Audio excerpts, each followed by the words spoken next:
Aside from that, na somebody is, he is a puppet and somebody is pulling the strings. Kasi kung titingnan mo, bakit naman si Madriaga bigla na lang susulpot ng ganyan kung wala siya makukuha? Di ba? The fact na nagkikidnapping for ransom siya is attracted to money. Di ba? Ano ito? Out of his good conscience, mag-affidavit siya laban kay VP Sara dahil ano siya? Anti-corruption, ano siya, advocate. Huwag mo na kami ibudol, ha? Talagang, ang hirap mo paniwalaan. Actually, ma'am, yung testimonya nga nung events organizer is nagpa-unlock si VP Sara ng picture taking sa lahat ng bisita. Of course. Hindi lang sa Oo. bisita, pati yung onlookers. Tapos 6 to 12 midnight daw ang yung Picturean. picture taking. Yeah. Tapos, ang ginawa namin para ipakita na hindi siya special, in-attach namin lahat ng picture taken Yeah. on that day. Oo, lahat. Pumipila yun eh. Pumipila yan. 1,200 photos, Attorney Guanzon, Oo, para pumipila. pakita na hindi siya special. Oo, ba't naman siya special? Eh, mukha naman siyang, ano, ewan. Mamaya, sabihin nyo na naman, si Atty. Watson, grabe daw mag-discriminate. Sa itsura pa lang. Ano ko dyan, yung storya, hindi yung itsura. Yung storya ba na Vice President Sara will entrust to this Madriaga that she doesn't even know from any planet where he came from, i-entrust sa kanya na, magbuo ka ng ano nito, ha? Mag-organize ka for me, na ganyan-ganyan. Eh, sino naman maniniwala dyan kay Madriaga kung mag-organize din siya ng mga campaigner? Sabi nga, ma'am, ng witnesses natin na former PSG commanders at itong si VP SPG commander, pag nag-screen sila ng mga tao na makikipag-meeting kay VP Sara or kay former President Titingnan nila Duterte, criminal records. hindi nila papalapitin ang tao na may criminal record Oo. gaya ni Madriaga, let alone entrust him with protecting them or Oo. working for them. So, imposible talaga yung sinasabi ni Madriaga. Pero napakalakas ng loob nila na nilagay nila yung affidavit ni Madriaga sa kanilang impeachment complaints. Actually, natutuwa kami. Kasi ma-expose yung impeachment complainants, pati yung mga nagtutulak ng impeachment, na politically motivated, political agenda lang talaga ang habol nila dito. Kasi kung base sa ebidensya, walang kwenta tong si Madriaga. Ito na yata ang pinaka-star witness ngayon ng mga pro-impeachment complainants at supporters, itong Madriaga na ito.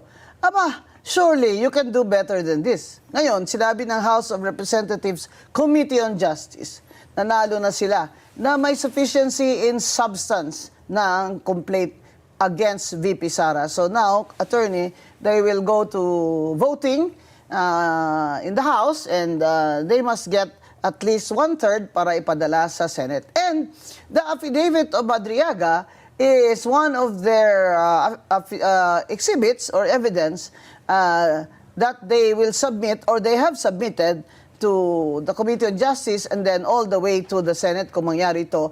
So you're going to demand in subpoena that you can cross-examine Madriaga? Yeah, it's actually a litigator's dream to cross-examine somebody like Madriaga na napakasinungaling. Kasi alam mong kahit anong isagot niya, mahuhuli mo siya. So, yeah. I mean, may balita last week, Attorney Guanzon, I'm not sure if you caught it, na nung nag-file kami ng perjury complaint, biglang may lumabas na may death threat daw kay Madriaga sa loob ng kulungan. Oo. Meron ding report na inaalok daw siya ng 1 billion not to testify. Sa amin, walang kinalaman si VP Sara dyan because VP Sara actually wants him to testify. Oo. Bakit? Kasi one, siya lang ang makakaamin na gawa-gawa yung storya niya. Two, siya lang makaka-identify na kung sinong handlers niya, sino nagtulak sa kanya. Tapos kung tindigan naman niya yung testimonya niya, we will shatter his testimony even more. Okay. So, for example, ano pong tanong ninyo kay Madriaga on cross-examination? Pwedeng as simple as paano kayo nagkakilala ni VP Sara? Kasi we all have evidence on, on their, Paano their sila history. nagkakilala? Inassign daw siya ni PRRD kay VP Sara. Yun ang testimonya niya as early as 2016. Sabihin natin, anong pruweba mo? 'Di ba? Kasi we all have the certifications proving that he has no connection And to... he has never been employed by former Yeah. President Duterte. No. Kunyari, try nila i-refute yung 7 witnesses, meron pa kaming mga kasunod dyan. So, wag silang magkakamali. So, magkasunod na mga witnesses daw, whose affidavits you have not yet submitted Hindi pa. in the perjury complaint. Yeah. Hindi pa. Okay, so what's the status of this perjury complaint now? Well, we just filed last week. Our expectation is papasabpina itong si Ramil Madriaga and will be directed to file a counter affidavit. Saan ba siya sa jail ngayon? Anong jail? BJMP in Taguig. Okay. Yeah. So, madali naman siya isabpina kasi nandyan lang siya. Wow. Hindi naman siya lilipad puntang Iran di ba?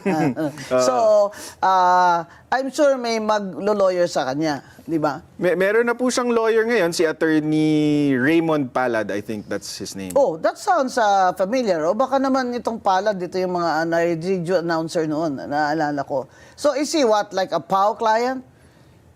It doesn't seem that way, pero itong comment ko kay Attorney Palad is pati siya, parang naloloko siya ng client niya. Kasi for example, sabi niya, when he discussed this affidavit, sabi niya, binisita daw ni VP Sara si Madriaga Saan? sa kulungan to try to prevent him from testifying. Ano ba yan ang akala niya to sa Vice President? Tanga. Binasag agad to ni Secretary John Vic Remulla mismo. He came out publicly to say, hindi totoo yan. Kinausap ko yung warden. Ibang tao ang binisita ni VP Sara. The warden was there in their visits at hindi si Madriaga ang Alam ko binisita yung niya. binisit niya na iba. Ano yun? Talagang binisit niya yun. In fact, she said that Yeah. she visited him. Yeah. Hindi grabe naman. Grabe naman itong ambisyon mo, Madriaga. Nabibisitahin ka pa ni Vice President Sara. Baka mag-ambisyon ka dyan, nabibisitahin ka ni Attorney Guanzon. Para talaga tuluyan na yung yung imagination mo ba? You can let your imagination run wild. Imagination mo ba? You can let your imagination run wild. So, ang natin, attorney expectation is he will file his reply answer his Counter affidavit. Yes. And then, do you still plan to file your reply affidavit for the Vice President? Yes. Yeah. If he stands by his testimony, ang gusto namin actually, Attorney Guanzon, meron siyang mga allegations kasi na walang detalye. Yun. Sa cross-examination, specify yun. Palibasa. ng lawyer for the complainant. Palibasa, nagsisinungaling siya, hindi siya makaprovide ng detail. So, Correct. ang gusto namin, mag-provide siya ng detail para mas lalo naming mabasag yung testimonya niya. You can do that on, you can do that on cross. Yeah. So you filed it in what prosecutor's office? Taguig, because that's where the affidavit was executed. Yeah. Was notarized? Yes, notarized. Yes. And the notary public was a POW lawyer, a lawyer of the Bureau of Jail? I understand that this notary public was engaged by Attorney Palad. I think I saw an interview of him saying that. So dinala ng abogado niya. Opo. Oo. So, well, everybody's entitled to a lawyer, mga kaibigan. In fact, sa inyong ating constitutional right to due process, kailangan naman talaga may due process at lalo na sa criminal cases, ay kailangan talagang may abogado sila. Di ba? Sa mag-confession ka nga, kailangan in the presence pa of a lawyer. Di ba? Of your choice na ikaw pang pumili. Di ba? Pag ikaw ay inaaresto, kailangan basahan ka ng yung mga karapatan which they call the Miranda rights. So, ganyan ang mga kaso, kailangan may due process, di ba? Yung due process na yan, very important yan Kasi yung first impeachment na case nila kay VP Sara, sinabi ng Supreme Court na ang due process ay sa lahat ng step, dapat present yan. At in the case of the impeachment complaint, the first one versus VP Sara, ay na-violate yon ng House of Representatives. Kaya naman ngayon, makikita niyo mga kaibigan, masyado ng OA si Congresswoman Luistro. Hire the hands! Hire your hands! Hire your hands! So masyado ng OA just to show the public and the Supreme Court na may due process talaga dito. Kaya ngayon, bibigyan na nila ng kopya ang lahat ng mga congressmen at congresswomen at lalo na, ibigyan na nila ngayon ng kopya ang nasasakdal ang pangalawang Pangulo ng Pilipinas. Kaya itong testimony, affidavit ni Madriaga is very important also in the impeachment case. Now, since he is their star witness, abangan natin ang magiging cross-examination ni Attorney Panelo Jr. dito kay Madriaga para mag-enjoy tayo. Ngayon, obvious naman talaga na ang impeachment ng mga kaso laban kay VP Sara ay political na. Or dati ng political, even the first one.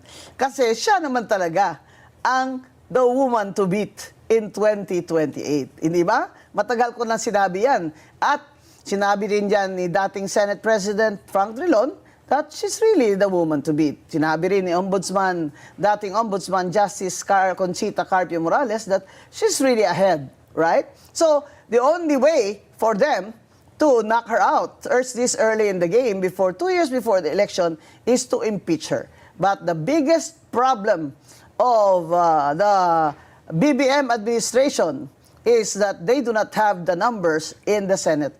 In the Senate, they must get 16 senators to vote in favor of the impeachment. Nabawasan na sila dahil si Senator J.V. Ejercito ay nagsabi na malamang hindi siya pipirma dyan. At ang grupo ng NUP na partido ni na Congressman Puno at ng industrialist multi-billionaire na si Enrique Razon ay nagsabi na hindi sila pipirma ito sa impeachment na ito dahil wala namang bagong ebidensya. Ang bagong ebidensya nila, si Madriaga. Yes. Kaya napakalaki ng trabaho ni Attorney Panelo para sirain, pulbusin itong mga statements si Madriaga and show him that he is the fraud and liar that he is. So, ladies and gentlemen, friends, please, abangan ninyo mga susunod na kabanata dito sa Usapang Matino para ma-update tayo ni Attorney Panelo Jr. sa kasong ito. At